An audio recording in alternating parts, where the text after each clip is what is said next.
सोने की जादुई भैंस और पैसे।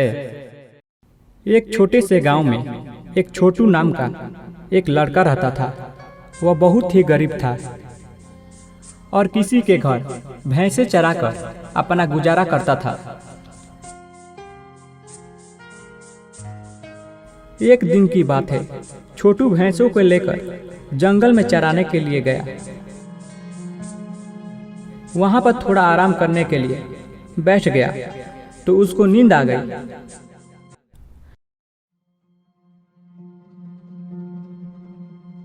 जब छोटू उठा तो देखा कि एक भैंस नहीं है। वह घबरा जाता है और कहता है, अरे अब मैं क्या करूं? वह भैंस न जाने कहां चली गई। अगर मालिक को पता चला तो बहुत गुस्सा होंगे। फिर उसने सोचा, पहले सभी भैंसों को घर छोड़ाऊं, उसके बाद यहाँ दोबारा आकर उस भैंस को ढूंढूंगा। उसने ऐसा ही किया। वह बाकी भैंसों को घर छोड़ाया और उस भैंस को ढूंढने लगता है और भैंसों को ढूंढते हुए आगे निकल गया। कुछ दूर जाते ही एक बूढ़ा व्यक्ति बकरियों को चराते हुए नजर आए।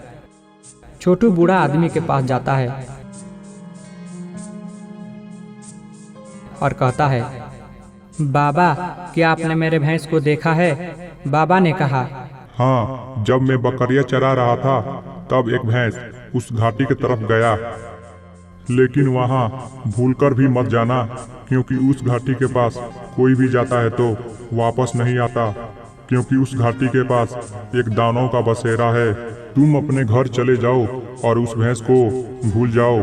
छोटू कहता है, बाबा अगर मैं उस भैंस को घर वापस नहीं लेकर गया तो फिर मुझे मालिक नौकरी से हटा देगा। फिर मैं गुजारा कैसे करूँगा? मुझे उधर जाना ही होगा। यह कहकर छोटू आगे निकल जाता है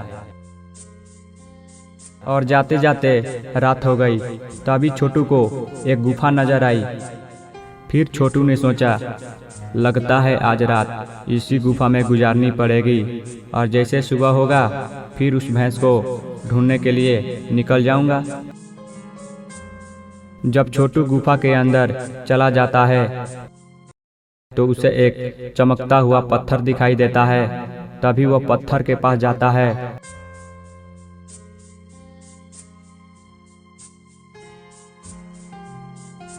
और उसे उठा लेता है और कहता है, अरे यह कैसा पत्थर है जो इसमें से तेज रोशनी निकल रही है? मुझे तो कुछ समझ में नहीं आ रहा।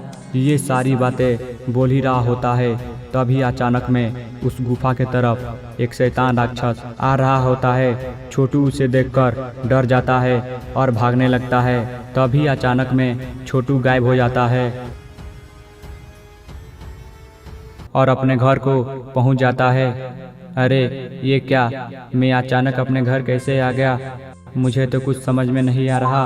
यह कैसा पत्थर है जो इसमें से तेज रोशनी निकल रही है? मुझे तो कुछ समझ में नहीं आ रहा।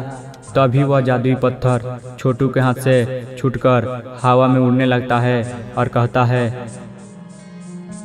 मैं एक जादुई पत्थर हूँ। मुझसे शक्तियाँ पाने के लिए एक शैतान छल से बंदी बनाकर रखा था। मैं आजाद हो गया हूँ। अब मेरी सारी शक्तियाँ वापस भी आ गई है।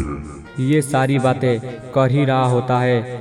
तभी वहाँ पे पीछा करते हुए वह शैतान आ जाता है।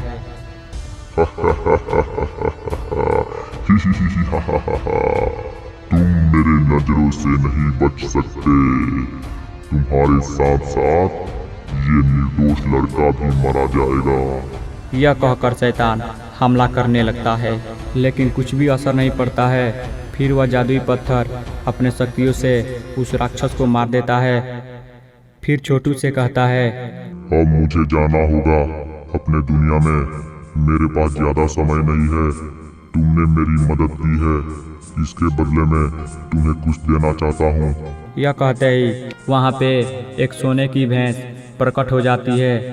यह एक सोने की जादुई भैंस है। तुम जितना चाहो इसे सोने के सिक्के और पैसे मांग सकते हो। यह कहकर वह जादुई पत्थर वहाँ से गायब हो जाता है। फिर छोटू उस भैंस को अच्छे से देखभाल करने लगता है और उसके पेट से बहुत सारे सोने के सिक्के निकलने लगते हैं और पैसे निकलने लगते हैं। ये सब देखकर छोटू बहुत खुश होता है। एक दिन उसके मालिक छुपके से देख लेता है और उसके पास जाकर कहता है, क्या रे छोटू, तुमने मुझे बताया भी नहीं, यह एक जादुई भैंस है। अब जाके पता चला कि तुम 2 दिनों से भैंस चराने के लिए क्यों नहीं आए। आज से ऐसी गलती नहीं होनी चाहिए। यह कहकर उसने उस भैंस को अपने घर ले जाता है और कहता है, अरे वो भैंस, जल्दी से बहुत सारे सोने के सिक्के दे और पैसे दे।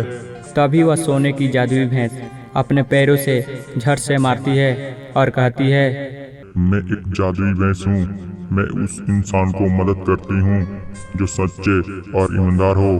तुम एक स्वार्थी इंसान हो, मैं तुम्हारी मदद नहीं कर सकती। यह कहकर वहाँ से गायब हो जाती है। छोटू के घर वापस चली जाती है। छोटू उसे देखकर बहुत खुश होता है। फिर छोटू मजे से रहने लगता है।